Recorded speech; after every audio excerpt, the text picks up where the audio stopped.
Та яг одоо хайртай хүнийхээ утсыг шалгах зоригтой байна уу? Хэрв та Тайландд байсан бол энэ асуулт утгагүй. Учир нь энд үнэнч байна гэдэг нь хуучирсан загварын хувцас өмсөхтэй ижил болчихсон. Дэлхийн статистик судалгаагаар Тайланд улс араар тавилтаараа дэлхийд нэгт бичигддэг. Насанд хүрсэн хүн амынхан тал хувь буюу 56% нь хамтрагчаа хуурснаа хүлээн зөвшөөрсөн байдаг. Гэхдээ энэ бол зөвхөн тоо. Бодит амьдрал дээр үүнээс ч аимшигтай бүр кино шиг дүрм үйлчилдэг. Бидний мэдэх Тайланд бол буддын шашинтай инээмсэглэлийн орн. Гэтэл энэ инээмсэглэлийн цаана гик гэдэг аимшигтай соёл нуугдаж байдаг.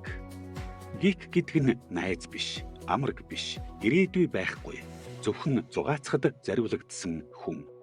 Тайланд залуусын утсан дээр нэг биш, бүр 5-аас 10 гик байх нь хэвийн үзэгдэл. Тэд үүнийгээ хууралт гэж боддоггүй.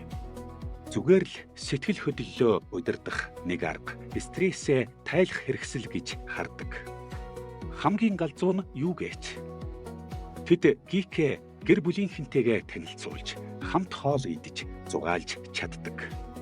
Эхнэр нь ч мэднэ, нөхөр нь ч мэднэ.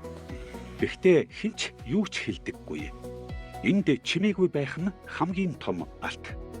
Тэгвэл гэрлэлт яагаад ийм үн цэнэгүй болчихов? Энд син сод буюу инжний соёл ноёрхдог. Эр хүн эхнэр авахдаа хадам талдаа асар их хэмжээний мөнгө алт төлдөг. Энэ мөчөөс эхлээд эхнэр нь нөхрийнхөө өмч, харин нөхөр нь эхнэрээ тижээх үүрэгтэй машин болж хувирдаг.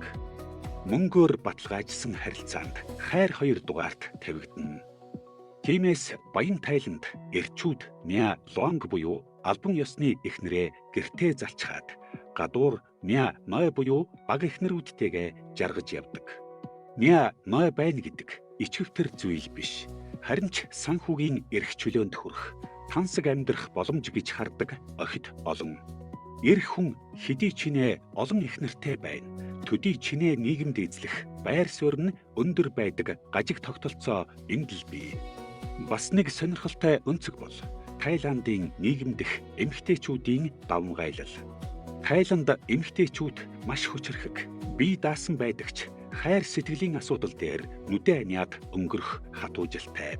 Тэд нөхрөө өөр хүүхэнтэй явж байгааг мэдсэн ч гэр бүлийн нэр хүнд, санхүүгийн тогтвортой байдлаа бодоод тэвчдэг. Эсвэл өөрсдөө ч нууцаар гик үүсгэчихдэг.